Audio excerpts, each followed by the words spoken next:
Hello everyone and welcome to another episode of Learning in Bits. Today we're going to continue with the previous class. We stopped at cleaning up this model to make sure that everything is labeled properly, and because it's a good practice to always label your assets properly so you can easily find them in the outliner. So the next thing I'm going to introduce us to is the concept of having layers. So layers is like a place where you can store things, and it helps you to also make sure that things are properly sorted in the right places. So what that means, I could select all of these and add them to a layer. This is the layer panel here. All right, so you can click here, left click, see create an empty layer. So I'm going to create an empty layer. I'll call this lamp,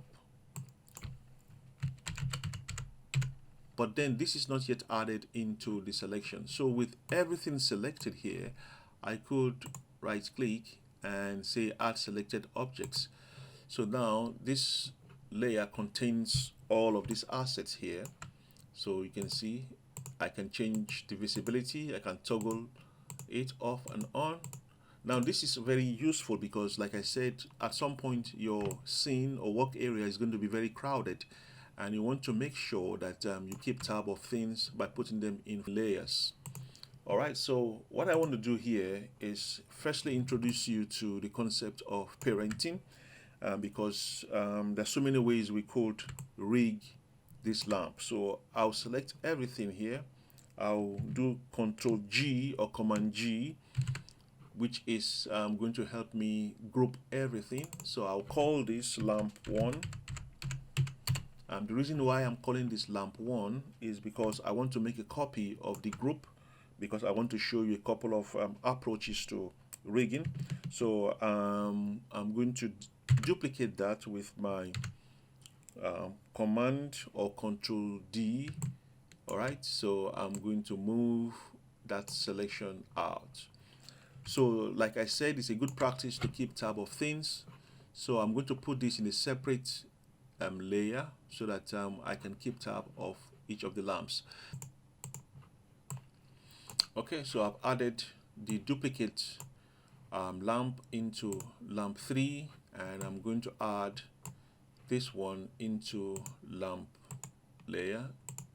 So hopefully, yeah, so each of these layers now houses each lamp. So I'm going to hide the first one that I created.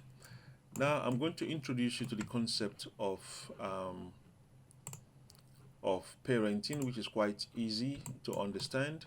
So this would be like the father, or like the great-grandfather, or like the parent of everything here, so that when this object moves, all other objects must accompany it. Alright, to do that, I have to select the child first, then I'll shift select the parent, and I will hit P. Alright, P for parent. If you check in the outline and the base, you find the lower part is now a child of the base, so that if I move the base, the child moves with it. Okay, so that's good. Next, you want to make sure that this lower part is the parent of this mid part. So this is the lower part, is going to be the parent of that one. So remember what I said, you have to select the child first and hold down shift, and you can now hit P for parent. That way this midpoint becomes a child of the lower part. That way also, if I move the base, everything above it moves.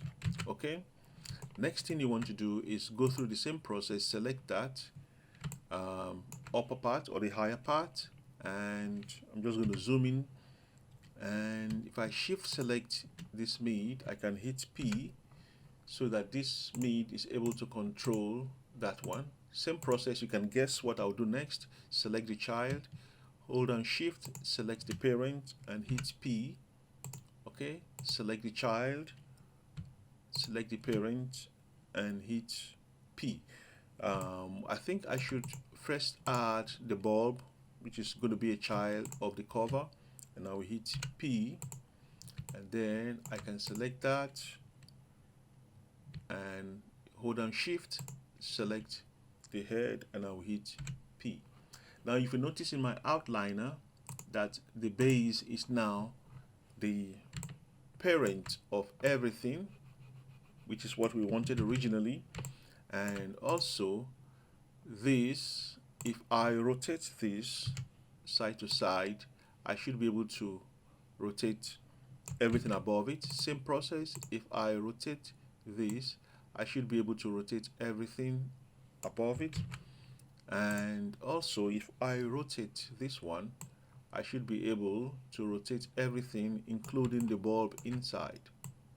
Alright, so if you're creating a very simple animation, this is one way of doing a basic rig. Alright, so in the next session I'll show you how we can rig the second lamp using joints, because it's not always advisable to animate your mesh directly, but then it's also doable. Okay, so but we want to try and make sure we do things right and proper. Okay, so this is how we can do a basic parenting. So we have a rig that can be animated. Okay, so see you in the next class, and please don't forget to subscribe to get notifications when I post new videos. Alright, take care and see you in the next class. Bye for now.